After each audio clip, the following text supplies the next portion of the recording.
Today, we are unpacking the anatomy of an absolute gaming milestone. We're talking about Nintendo's 1994 Super NES title, Super Metroid. We're going to dive into its unique thematic breakdown, how it brilliantly utilized hardware, and how it fundamentally changed the way we experience exploration and isolation in digital worlds. But first, I want you to ask yourself something. Where did your favorite modern indie game get its roots?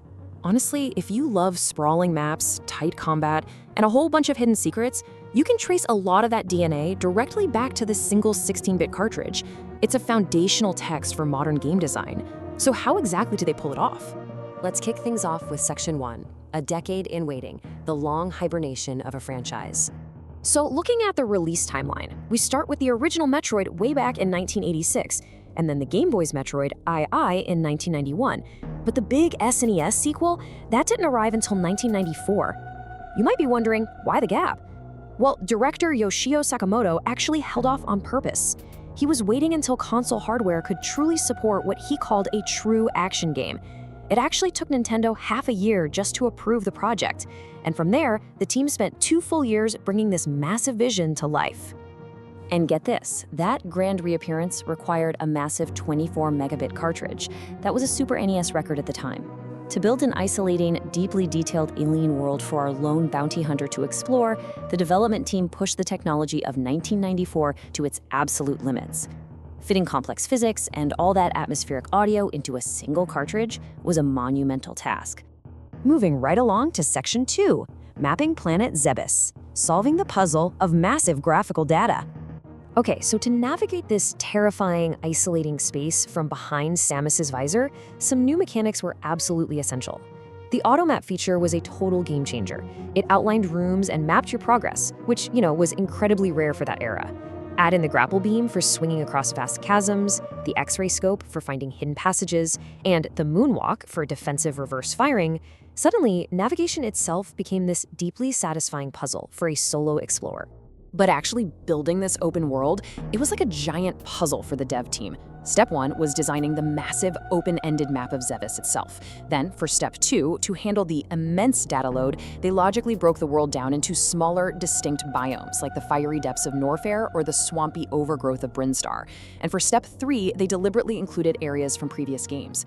This created a profound sense of familiarity and honestly an even deeper sense of solitude when you return to these ruined, completely empty locations.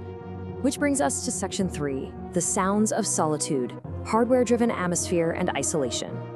You really can't talk about that feeling of isolation without talking about the audio. The technological leap to the SNES was critical here.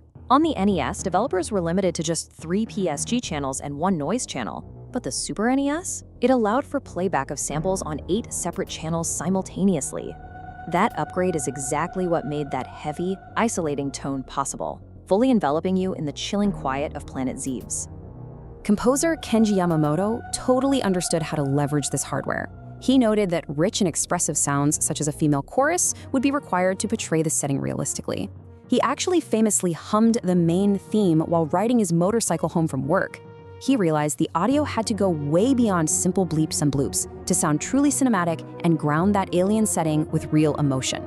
Yamamoto was basically a one-man audio army for this project. He uniquely wore 3 hats: composer, sound programmer, and sound effect creator. Controlling that entire audio pipeline allowed him to design incredibly specific details, like literally crafting sounds to convey the emotions of an infant Metroid imprinting on Samus. Having that cohesive vision is what gave the game its distinct, haunting identity. All right, let's jump into Section 4, a Super Nintendo masterpiece, from critical acclaim to SNES classic. When it dropped in 1994, Superplay critic Zy Nicholson called it more of an experience than a game, like watching a late-night movie. And I think that perfectly captures how immersive and lonely its cinematic world felt, especially compared to the standard, bright, colorful platformers of that era. It actively pulled you into the solitude of space.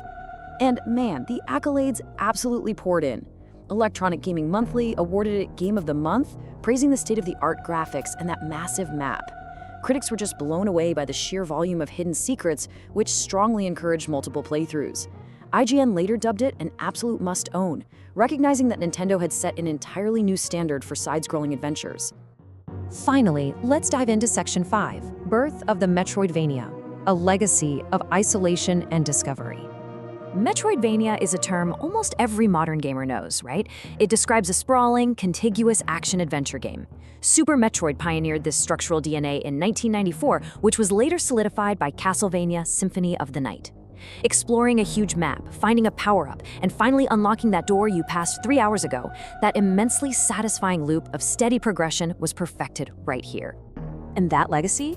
It lives on in massive modern indie hits like Shadow Complex and Axiom Verge. The creators of those games explicitly cite Super Metroid as their primary influence. Really think about that.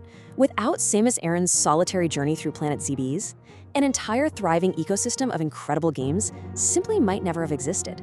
Jeremy Parrish over at US Gamer really hit the nail on the head. He summed it up as a game you can return to time and again and always come away with some fresh insight or observation. Thanks to its open-ended structure, that haunting atmosphere, and the perfect controls, it remains infinitely replayable. It even stands as a major staple in the speedrunning community today.